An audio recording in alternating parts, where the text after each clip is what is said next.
Previously, Jin-Woo asked Kaisel to take him to his sister as fast as possible. The scene shifts to the school, where the shadow orcs were eliminating the monsters. They cleared the room, saving the remaining students in the process. The students couldn't believe that these monsters had actually saved them. Jaina approached one of the orcs, asking if her older brother was there. She began calling out for Jin-Woo, but the shadow orc stopped her, pointing toward the door as the sound of approaching footsteps echoed through the room. Meanwhile, in another location, an orc sat on a throne, while one of his subordinates reported to him, "The final restrictions have been lifted, and we can now enter the human world." The monster declared, "I am the chief of the Red Blade tribe, and nothing can stop me now." His subordinate informed him that high orc warriors were assisting the humans. The chief, irritated, asked, "How many?" The subordinate replied, "3. Hearing this, the chief became enraged and scoffed. To think that the great orc warriors cannot handle 3 high orcs? How pathetic. Picking up his weapon, he commanded, "Lead the way. It's time for slaughter." Meanwhile, back in the dungeon, the hunters grew anxious, seeing the insect monsters swarming around them. They pleaded with Park Jung-soo.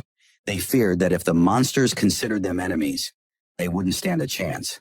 Park Jung-soo, however, insisted they couldn't just leave. "If we back out now, there will be no way to deal with the reporters outside. We can't stop just because we're afraid of some summons." Just then, Baru suddenly approached him. Seeing Baru up close, Park Jung-soo was terrified but kept his composure. He said, "Let's go." In an instant, Baru vanished and reappeared in front of him, startling him so much that he fell to the ground. Without a word, Baru tossed something toward him before turning to leave. The rest of the hunters rushed to check on Park Jung-soo, asking if he was all right and whether they should follow the monsters. Instead, he told them, "First, let's take a look at this." As they examined what Baru had brought, they realized it was the head of the Death Knight. Staring at it in shock, Park Jung-soo muttered, "It killed the highest-ranked monster in an instant. To think they're this strong." He asked if anyone still wanted to quit, but when he looked up, he was the only one still sitting. The rest of the hunters had already started following Baru and the other monsters. Back at the school, the shadow high orcs were trying to protect Gina from the attacking orcs, but the chief was too powerful for them. He declared, "Orc tattoos are a symbol of victory. They are proof of how many enemies I've slain." He then attacked, taunting, "Keep me entertained, high orc warriors." However, one of the shadow high orcs blocked his strike, impressing the chief. "You managed to stop my sword," he said, "but you have no chance." With that, he sliced through them.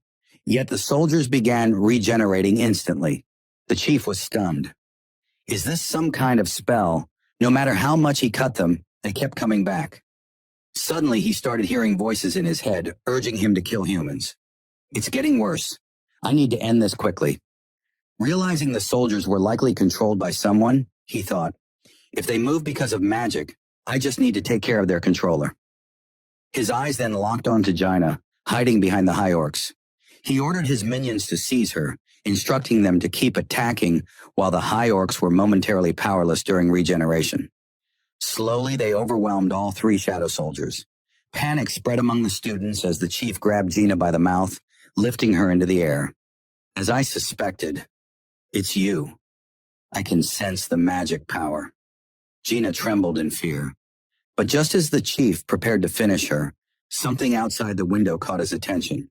He let go of her, his expression twisting into shock. A massive shadow was descending rapidly toward them.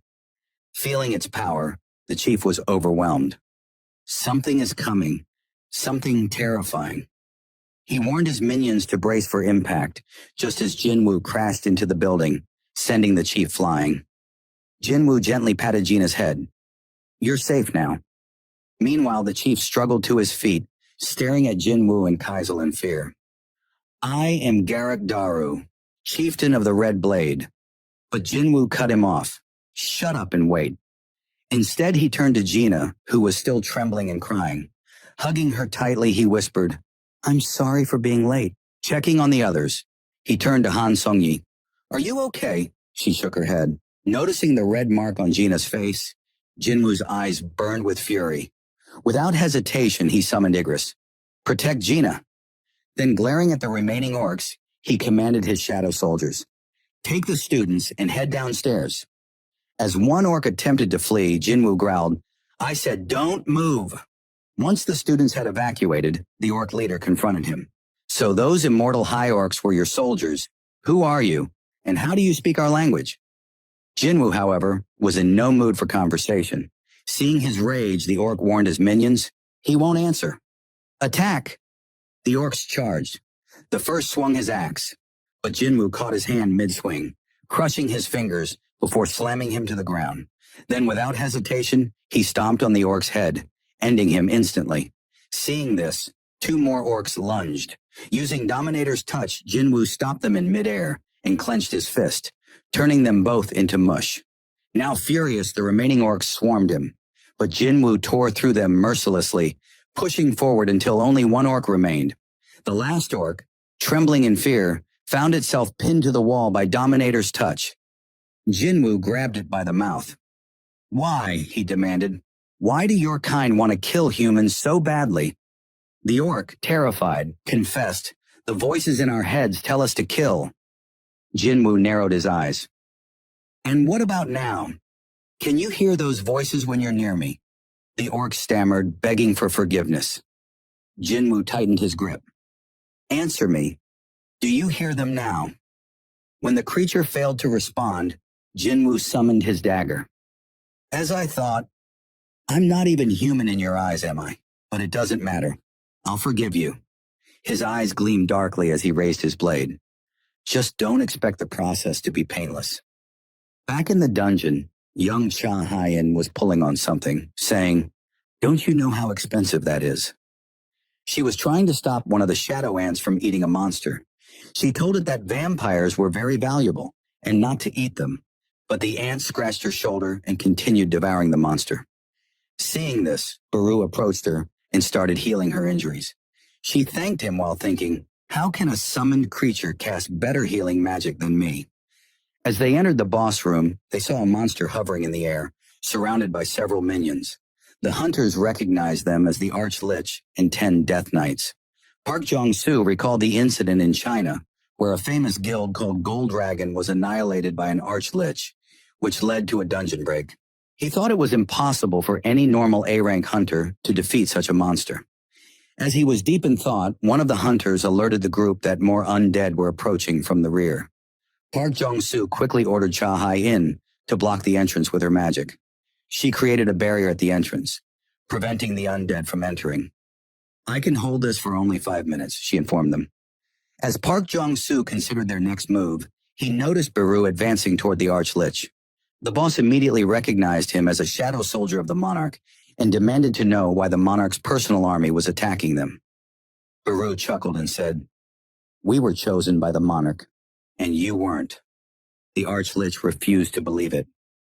"That cannot be. I will personally report this to the Monarch." Baru simply laughed. "You talk too much for someone about to die," he said, leaping forward and grabbing the glowing essence from the Lich's chest. The monster screamed in agony as Baru crushed the orb in his hand. With the boss defeated, all the undead soldiers within the dungeon began to collapse and disappear. The hunters stood in shock, unable to believe that Baru had killed an Arch-Lich in a single move. After the battle, Baru let out a triumphant roar. Watching him, Park Jong-soo thought, "I knew he was strong, but this strong." He then reflected on Sung Jin-Woo's power. He figured that Jin-Woo likely couldn't command all his summons at once, as doing so would rapidly drain his mana. However, based on their overwhelming strength, even if Jin-Woo only summoned half of his army, he could still wield a force more powerful than a major guild. Back at the school, the Hunter Association had arrived to control the situation. Jin-Woo was sitting with Chairman Go Gun-hee in his car. The chairman informed him that the 213 students who had quickly escaped were all safe, while only 10 others were rescued from the building. However, all the remaining students were gone. He then handed Jin-Woo his phone, displaying a graph that showed the number of gates appearing in that area over the last 6 months. He explained that all countries were experiencing an exponential surge in gate appearances, as well as an increase in the number of newly awakened hunters. In other words, while the number of gates is rising, so is the number of hunters who can close them, he stated. Jin-Woo then asked why the chairman wanted to meet with him today. In response, Go Gun-hee handed him a stack of documents, explaining, "People from Japan, the United States, China, Russia, France, the UK, Germany, and even some countries in the Middle East wish to meet with you. These documents contain their official requests." He added that some had likely already reached out through unofficial channels. While the association could protect Jin-Woo's personal information as he had requested, they had no right to stop these foreign parties from making contact. The chairman then urged Jin-Woo to consider staying in Korea, emphasizing that if he were to leave, the country would struggle to adapt to the global changes occurring. As they neared a hospital, the chairman informed Jin-Woo that this was where his younger sister, Gina, had been taken. As Jin-Woo prepared to leave, Go Gun-hee assured him that he would provide whatever resources were necessary if he chose to remain in Korea. He stressed that the nation had already lost 3 of its 10 S-rank hunters and could not afford to lose another.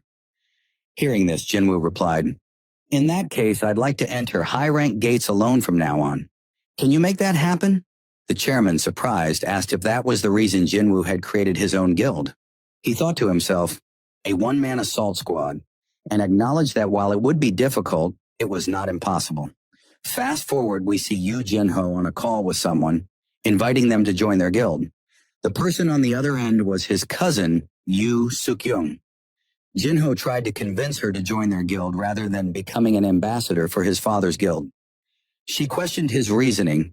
She was skeptical, asking if he was trying to recruit her for a guild that hadn't even been officially formed yet, and whether he was sure he wasn't being scammed by some shady guy. However, once she learned that Sung Jin-Woo was the one creating the guild, she became interested. Upon arriving, Jin-ho introduced her, saying, "This is my cousin, Yoo Suk-young, an A-rank hunter." Seeing how excited she was to meet Jin-Woo, Jin-ho commented, "You're the real celebrity here." Meanwhile, Jin-Woo thought to himself, is she really an A-rank? As they sat down, Jin-Woo warned her that joining their guild would create a stir and asked if she was prepared for that. She confidently responded, "Anything is better than getting mixed up with Yoo Jin-sung." Jin-Woo, confused, asked who she was referring to. Jin-ho clarified, "That's my older brother." Jin-Woo then asked, "The one with the bad personality?" After their discussion, Yoo Suk-young asked Jin-Woo if she could take a selfie with him to post online. The scene shifted to the Hunter Association building, where Senator Nam Jung-wook was protesting against Chairman Go Gun-hee's appeal to allow Hunter Sung Jin-Woo to enter high-level dungeons alone. He told those present that the regulation had been put in place as soon as Hunter Sung Jin-Woo established his guild.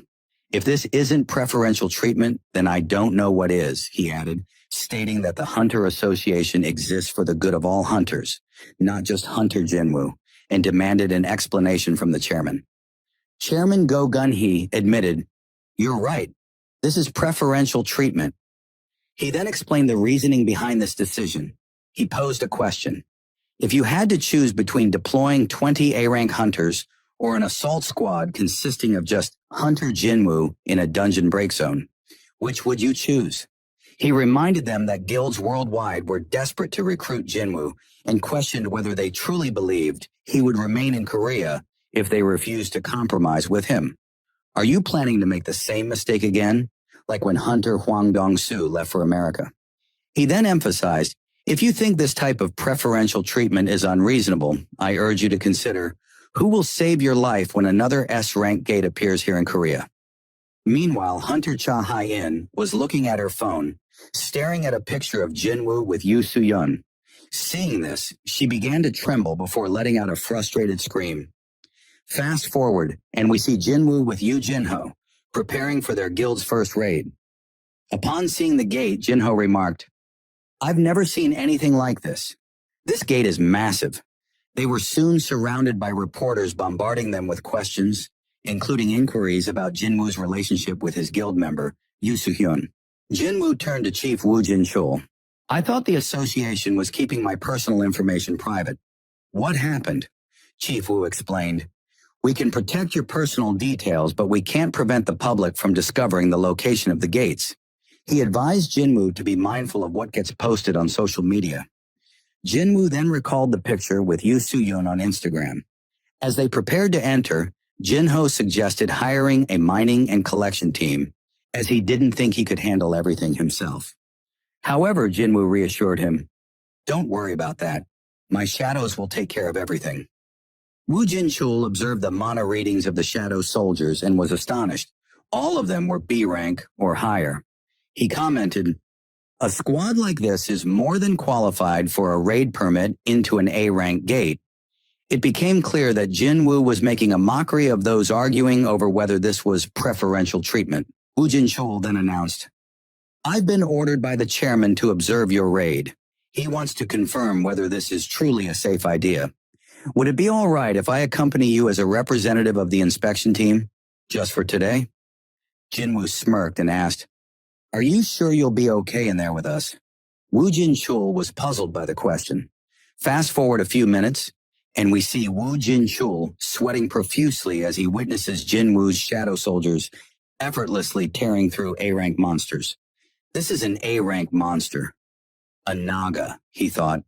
Even elite hunters with exceptional combat and magic abilities would struggle against these creatures. Yet Jin-Woo's army overwhelmed them with ease, their regenerative abilities making them nearly unstoppable. His gaze locked onto Egress. That one is especially powerful. He watched as the blood-red commander effortlessly dispatched multiple enemies with his sword. Woo Jin-chul then noticed something else. Only mages of the highest caliber can wield lightning magic. Is that really an A-rank? Realizing it was likely even stronger, he wondered, if I were to fight that thing one-on-one, would I even stand a chance?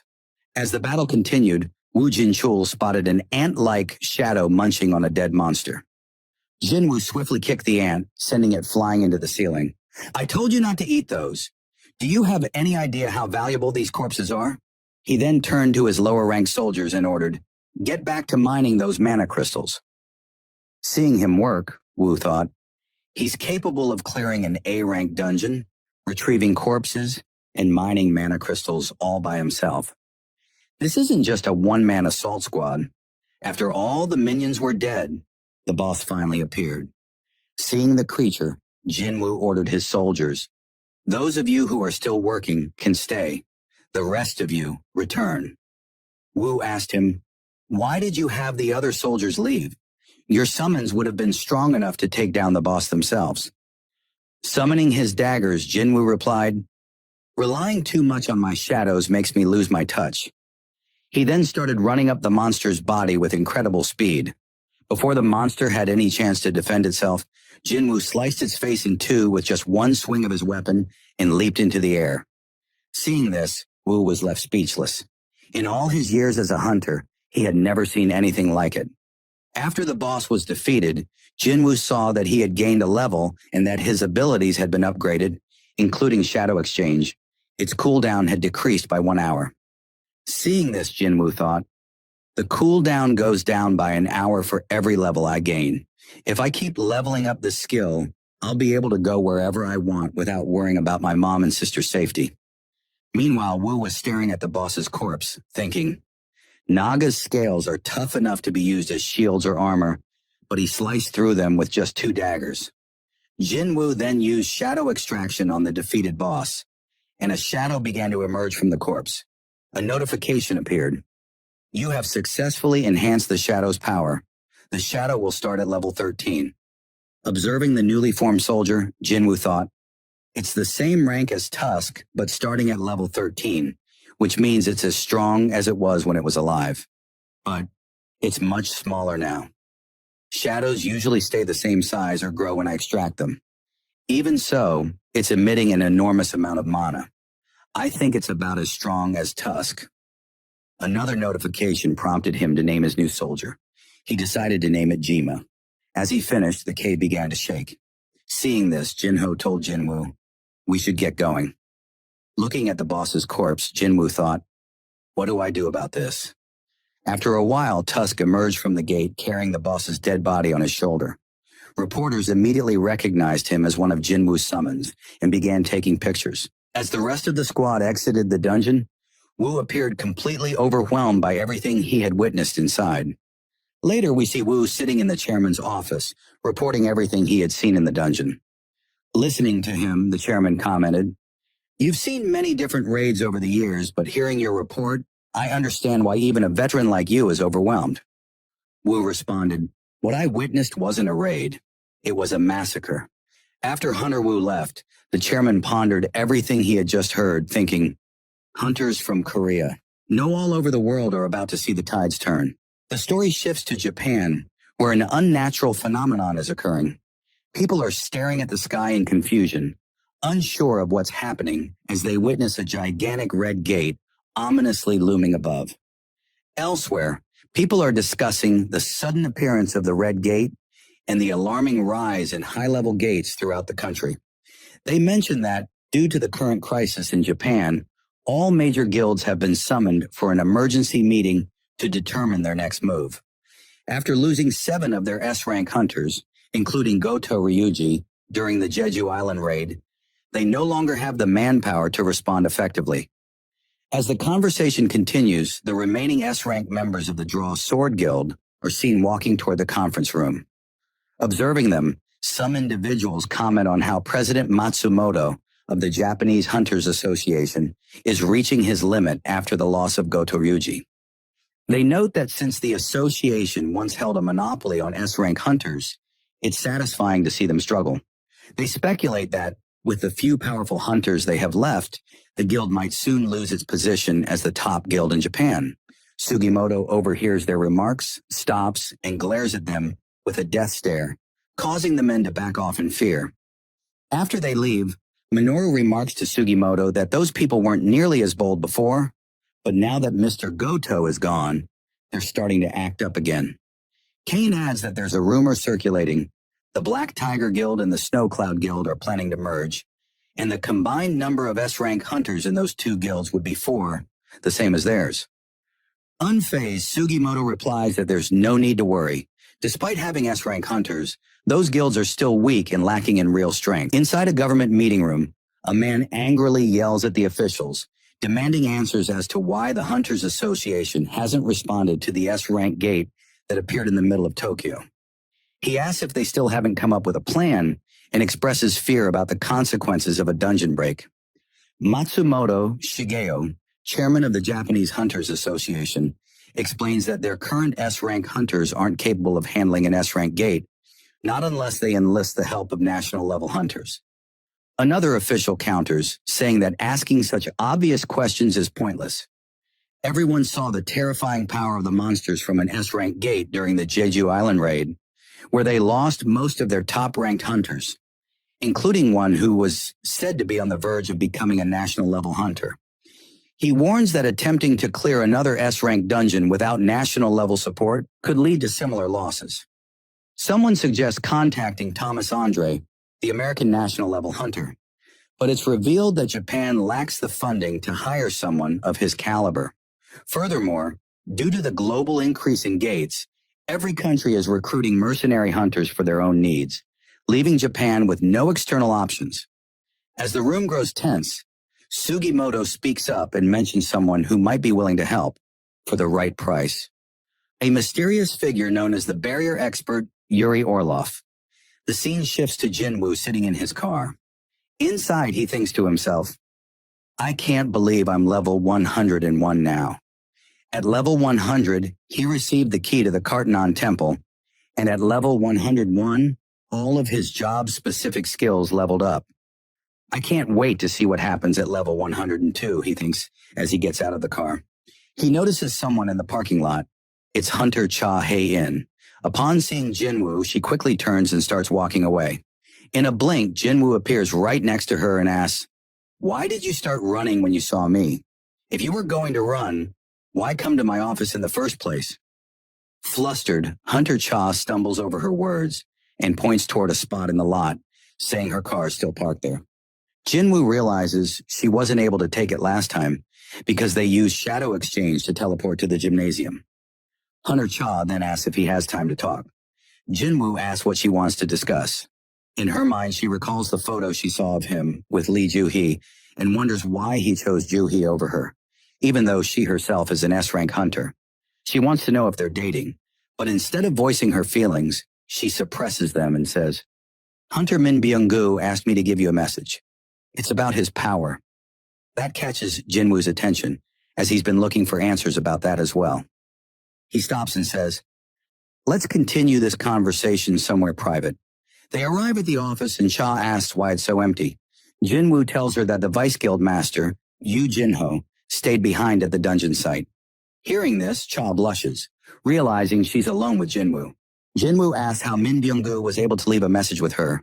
She begins to explain a vision she had while unconscious on Jeju Island. She tells him she was drifting in darkness when a hand reached out and pulled her up. It was Min Byung-gu. He told her that his power was overwhelming and terrifying, something Jin-Woo needed to understand. He tried to tell her about Jin-Woo's true army, but disappeared before he could say more. We later see Jin-Woo sitting inside a dungeon, thinking deeply about what Cha told him. True or not, he thinks, I need to discover the source of my power. That's more important than just getting stronger. Sitting next to him is Jin-ho, who asks, "Your summons can move on their own, so why do we have to go with them? Why not let them handle it while we relax?" Jin-Woo explains he can't always trust those idiots when he's not watching them. Jin-ho then asks about Jin-Woo's sister. Jin-Woo says she's doing well after the dungeon break at her school, but doctors recommended she rest, so he stationed his most trustworthy shadows by her side for protection. He decides to check up on her using shadow vision, a skill that lets him see through the eyes of his summons. Viewing through Baru's perspective, he sees Baru lounging and watching TV while Jinna is asleep on the couch. Jin-Woo sighs and thinks, I should have known, and wonders, is that really the kind of show Baru likes? Jin-Woo decides to check up on the rest of his shadows using shadow vision. First, he sees his mother shopping for groceries. Then he sees Hunter Baek Yoon-ho and Hunter Choi Jong-in bickering as usual. After that, he shifts his focus to Hunter Cha, only to see her in the shower. Startled, he immediately stops using the ability. Yu Jin-ho, sitting nearby, asks, "Did you fall asleep?"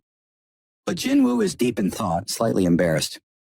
I better apologize to her, he thinks. Maybe I should buy her lunch sometime. Meanwhile, Jin-ho tells him about a new issue. An S-rank gate has appeared in Shinjuku, Japan, and there are less than 3 days left before a dungeon break. The Japanese government is urgently summoning hunters from all over. Jin-ho asks if they contacted Jin-Woo.